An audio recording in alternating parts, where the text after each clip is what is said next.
Greetings. I'm Dr. Benoit Dubé, the university's Chief Wellness Officer, and I'd like to welcome you back to campus, or a special welcome if this is your first time joining us.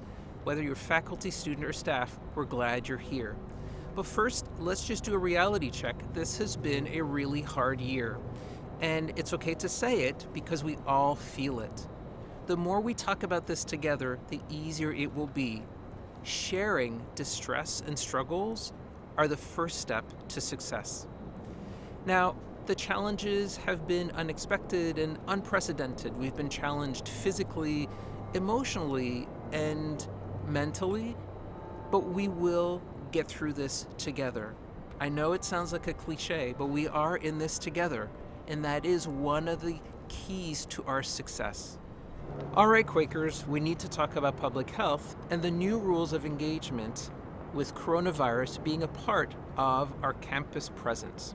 One, the campus life is different. There are very few in-person classes. We know that already. But two, there's the ongoing public health guidance surrounding masking, distancing, and hand washing. These are universal, and they're not limited to your time on campus. They apply to all of us, everywhere, all the time. We have to remember that beyond these universal rules, there is specific guidance and specific guidelines that we must abide by. They come either from the Philadelphia Department of Public Health or the Commonwealth of Pennsylvania Department of Health.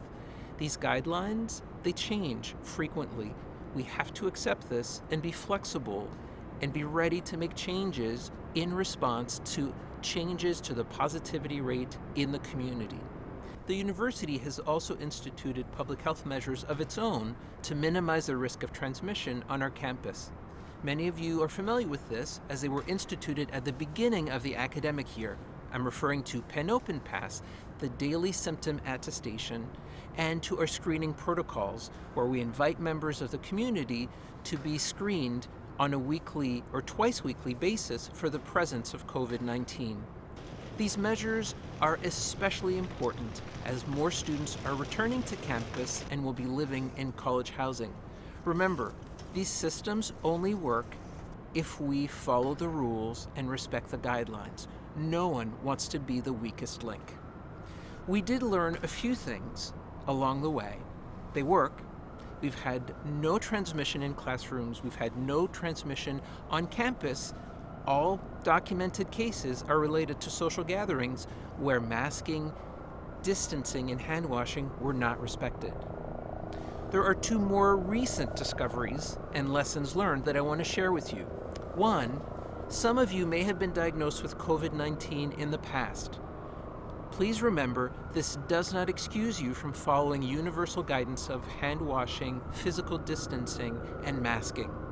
And two, with the recent advent of vaccines, please remember, being vaccinated does not excuse you from the screening tests to which you are expected to adhere.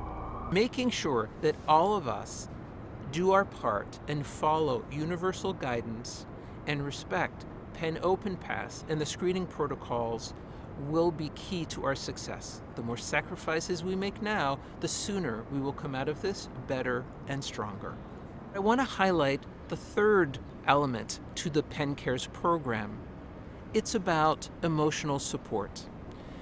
Penn Cares is about reminding folks to connect, reflect, and support. Reach out to someone. It can be on Zoom, and it can be physically distanced outside, and check in with one another to see how you're doing. Reflect on the emotional toll this is taking, and this can go beyond the pandemic. There has been civil, political, and racial unrest in this country, and this has impacted all of us. Talk about it. Unmask your feelings. I'm giving you permission. And lastly, support. Make sure you get the support you need, or offer a path to support for a friend or someone you love who may be in distress. If you go to our website, we've listed commonly known and sometimes lesser known resources that are available to the Penn community. But remember, we are first and foremost responsible for one another, and we can support each other. We will get through this, and we will be stronger together once we get through this pandemic. So here we are as we embark in the spring semester, a spring semester like no other on Penn's campus. Remember, the decisions you make not only impact you, but they impact people you know, people you love. There's a domino effect here, and no one wants to be the weakest link. I invite everyone to be a good Penn citizen and continue to show strength and resilience as we've seen in the fall as our positivity rates were far below that of our surrounding communities. Please make the right decisions.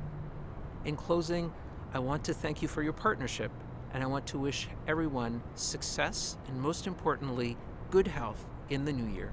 Thank you.